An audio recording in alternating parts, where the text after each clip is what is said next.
Welcome back to Small Biz Chat live from New York. I'm Melinda Emerson, the Small Biz Lady, and I am so excited to be here with Raheem Diallo, Hey. one of the GinJan brothers, who is going to talk to us tonight about his business. He sells this.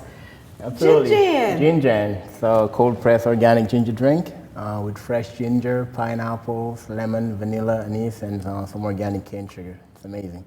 And I heard a rumor that if you all like the Moscow Mule, that this is amazing to make a drink. And so, listen, we just watched that amazing video that was produced about you and your brother after you guys won the FedEx Small Business Grant Contest, and we're going to get to that. But first, I really want to get an update about your business. Like, what's going on with your business? What's going on with you and your brother? Like, how are you guys doing? Things are great. I mean, since the FedEx grant, that kind of gave us a chance to kind of boost our brand a little bit more, and we expanded our distribution territory a little bit. Still in the New York, New Jersey, Connecticut area, but we just got into a few more points of sale, and we're just, working, pushing it day by day, and trying to build a massive beverage brand. That's cool. That's cool. So now your business is based here in New York, right? That's correct. We make it in East Harlem, on 115 Elm Park, at our Hot Bread Kitchen Incubate. All right. Now, what is it like to be a business in New York? You know, they say if you can make it here, you can make it anywhere. So tell me about that. We're testing it, right? We haven't quite made it yet, but that's the plan. It's very challenging. It's extremely competitive, but that in of itself can be a good thing, right? Because it kind of brings the best out of you. But we've lived here for a long time. We know our way around New York City, and we really enjoy. We wouldn't want to do this anywhere else. So we're very happy to be doing it in New York. It's challenging, but you have a lot of resources available to you at the same time. Mm-hmm. So it's good to be close to so many people doing so many amazing things. Now, what kind of resources have you guys taken advantage of? In terms of like SCORE, or are there any other small business incubator type places that have helped you guys? Sure. So that's one of the great things about New York, given that it's such a concentrated area. So you have a lot of amazing, especially in our space. I mean, in all spaces really, but in the food and beverage space, you have a lot happening here. Brooklyn is pretty much like the mecca of foodies today, but all the other boroughs, Brooklyn, Queens, Harlem, where we are, we have a lot of really good artisanal food people there, so we get to learn from them, and at the same time, essentially see what best practices are, right? Sure. The best in the space, what they're doing, so that we can somewhat emulate them and put our own twist on it. All right, that's good stuff. Now, I know that you work with your big brother in your business. That's right. So I want to know, what is the deal? What is it like to work with your brother? A lot of folks tell you not to work with family. You hear this all the time because it's not going to end well. Don't work with friends and family. We're lucky enough that we're phenomenal partners. We just happen to be brothers. We fight all the time, all day, every day, essentially. But that's been the case since we were little kids. And it's never because of anything malicious. It's always about who has the better idea to push the business forward. Mm-hmm. So at the end of the day, we know that we're on the same page about everything we're doing. It's challenging, but I wouldn't want to do it with anyone else. Okay, well, I think that's very fair. Now I'm one of those people that tells people not to hire people they can't fire. I really am. You can fire your brother too. It's really not that complicated. You can fire them. You can fire a friend, a family member, but I know why people say it, but if you just make sure you're jumping in business with the right family member. Awesome. Yeah. Now, you guys were the grand prize winners of the 2016 FedEx Small Business Grant Contest, and that came along with it a pretty nice check, right? You guys got $25,000. 25 large, and we needed them too, so it came at the right time. Now, tell me, what has your life been like since you guys won that contest? Like,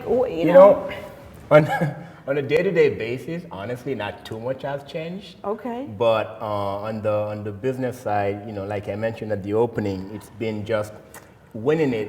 Aside from the cash, which you'll burn through fairly quickly, it was just such an endorsement for us, right? Mm-hmm. And it's a door opener. It's a lot of things that we can really quantify with just that cash prize. Mm-hmm. So we've we've leveraged it, you know.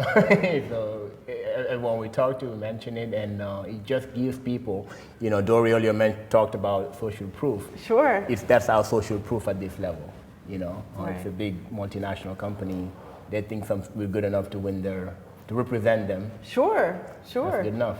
Yeah, well, now I know that a large part of the FedEx Small Business Grant Contest was social voting. Like you had to get a lot of people to vote for you. And so how did you do it? Like what did you do? So, you know, we get this question a lot because a lot of the folks that go into it, applying that step is easy, but getting on people's case for 30 days, you know, however long, I forget what the window is, to get in there and vote for you over and over again can be challenging, especially if you're a young brand and you don't have a massive following online already like some of the brands on there are. So what we did, so I'll let you in on this little secret. Next year, I'm sure a bunch of you guys will do it. It's a secret. So for us, we had, we thought, okay, if you put this on Facebook or any social media, Facebook primarily, it's gonna get filtered out, like Dory was mentioning earlier. So how can we get to those people every time? So we created an event, like a group page, and put everyone we know in that group. That way, when we post something, they all get a notification, right? Because it's like an event. So every morning we'll go on there. Good morning, rise and shine, blah blah blah. Say this, say that. Don't forget to vote. You know, you can do much. You know, you can give us money. You can do much else to help us out in the day to day. But you can, with 2 clicks, I mean, it'll mean the world to us.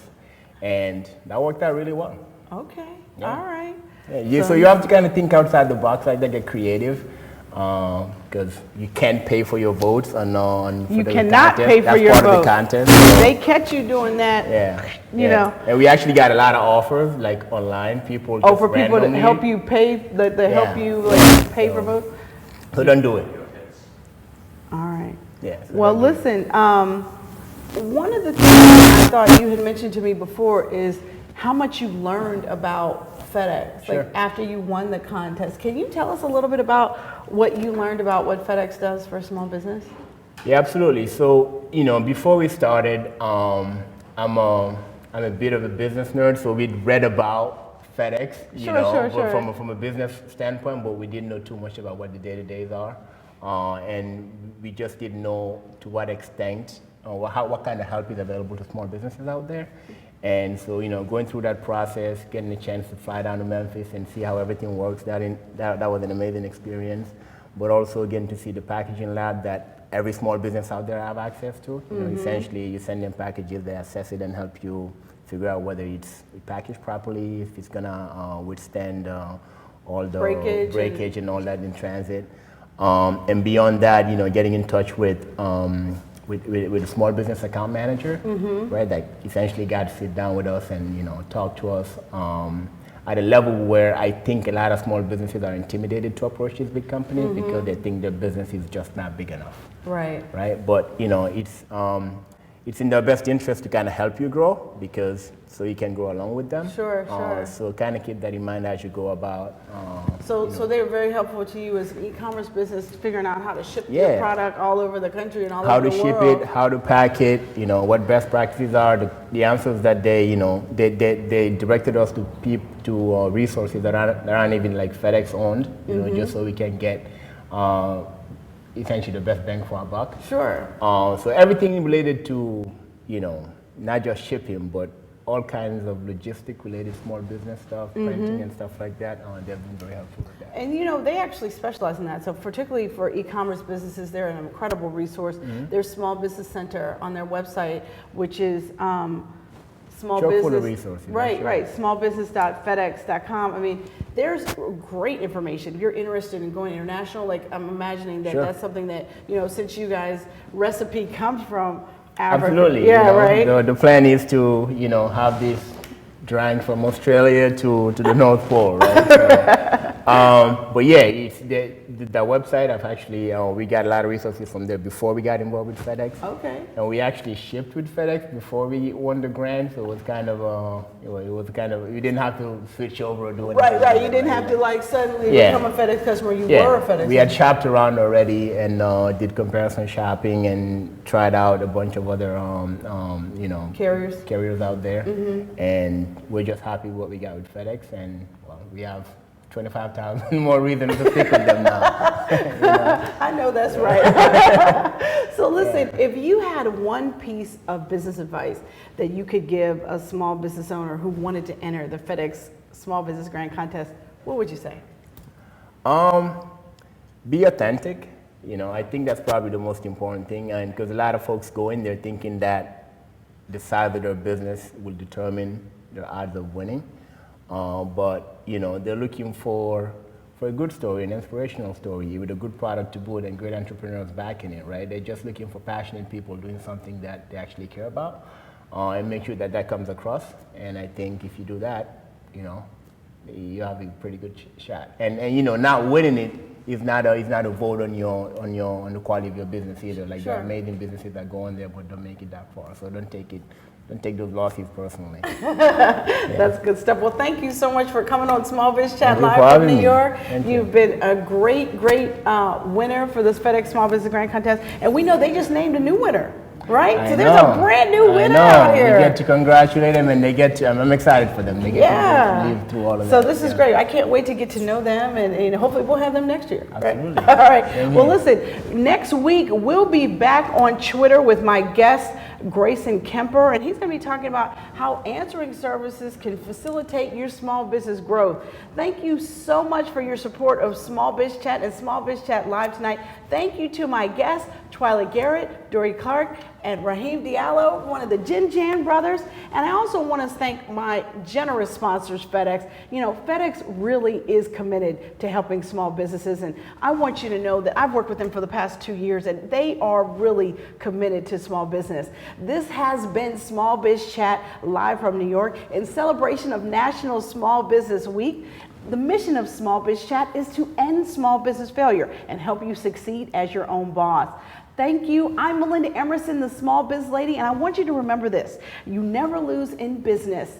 Either you win or you learn. See you next time back on Twitter. Take care, everybody. Don't forget to join us. Use your hashtag SmallBizChat.